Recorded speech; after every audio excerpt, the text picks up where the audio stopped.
Okay, so I think I'm gonna have time to read 2 more poems. Do you want? Okay, so I know what I'm doing for the last one, but there is some like option for the next one I'm gonna read. So do you want it to be queer or do you want it to be queer? Yeah!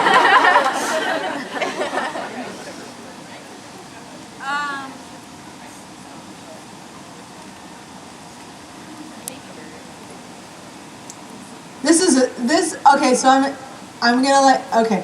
This poem is so old. It is one of the first spoken word pieces I ever wrote, and it's proof that you can write a whole poem and not have a metaphor in the whole thing. Like I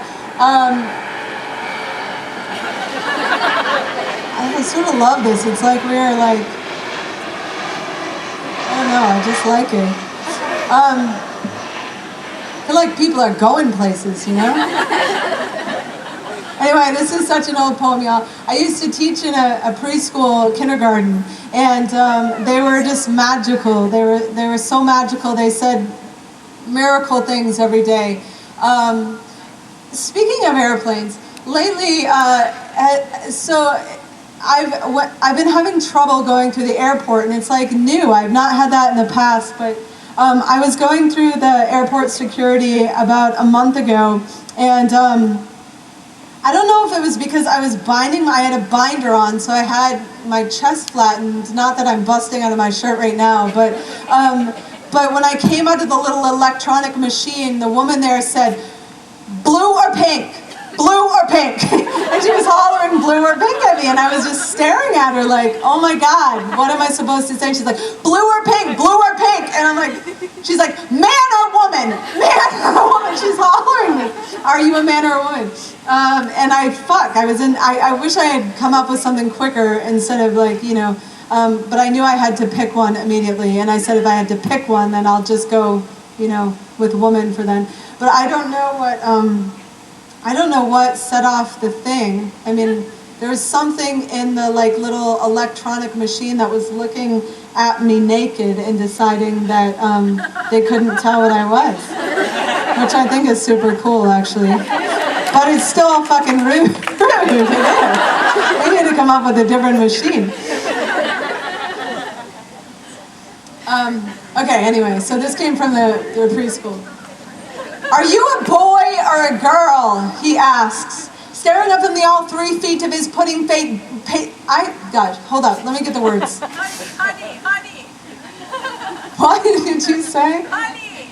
Oh, that's so sweet. Say something. I love that. That was so perfect. If ever I mess up my words from now on, can I start a movement all over the country that if like ever somebody forgets their lines in the middle of a poem, people just holler honey at them? That would be so perfect. Are you a boy or a girl? He asks, staring up in the all 3 feet of his pudding-faced grandeur, and I say, Dylan, you've been in this class for 3 years and you still don't know if I'm a boy or a girl? Well, then at this point, I really don't think it matters, do you? No. Can I have a push on the swing? And this happens every day. It's a tidal wave of kindergarten curiosity rushing straight for the rocks of me, whatever I am. In the classroom, we discuss the Milky Way galaxy, the orbit of the sun around the Earth, or whatever, Jupiter, Saturn, Mars. And kids, do you know that some of the stars we see when we look up in the sky are so far away they've already burned out? What do you think of that? Timmy, my mom says that even though you got hairs that grow from your legs and that the hairs on your head grow short and pokey and that you smell really bad like my dad, that you're a girl. Thank you, Timmy. And so it goes. On the playground, she peers up from behind her pink powder puff sunglasses and asks, do you have a boyfriend? And I say no. And she says, oh, do you have a girlfriend? And I say no. But if by some miracle 20 years from now I ever finally do, then I'll definitely bring her by to meet you. How's that? Okay, can I have a push on the swing? And that's the thing. They don't care. They don't care. Us, on the other hand. My father sitting across the table at Christmas dinner, gritting his teeth over his still full plate, his appetite ripped away by the intrusion of my haircut. What were you thinking? You used to be such a pretty girl. College boys drunk and screaming, leaning out the window of their daddy's SUVs. Hey, are you a faggot or a dyke? And I wonder what would happen if I met up with him in the middle of the night. Then, of course, there's always this somehow not quite bright enough fluorescent light of the public restroom. Sir, do you realize this is the ladies' room? Yes, ma'am, I do. It's just I didn't feel comfortable sticking this tampon on my penis in the men's room.